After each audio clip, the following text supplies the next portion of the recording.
Good to go na raw si Pangulo Aquino para sa State of the Nation address niya bukas ayon po sa Malacanang. At pati po ang batasan pambansa at seguridad doon, handa na rin. Nakatutok si Jamie Santos.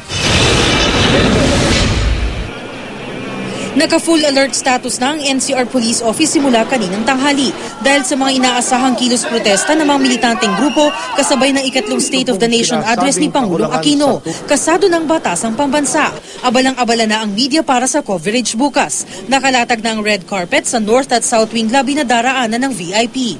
May inilagay namang upuan sa North Wing Lobby para sa ibang gustong manood.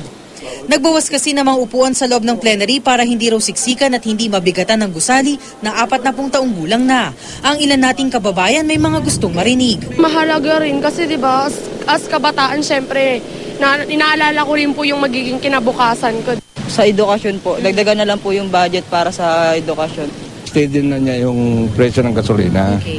Kasi wala na kami kinikita eh.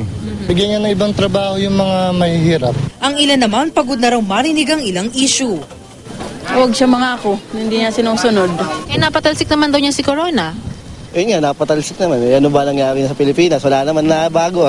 Pasado naman para kay Senador Joker Arroyo ang laban ng gobyerno kontra korupsyon. Habang si Senador Cheese Escudero umaasang mabanggit ng Pangulo ang patuloy na umiinit na issue sa West Philippine Sea. Jamie Santos, Nakatutok, 24 Oras.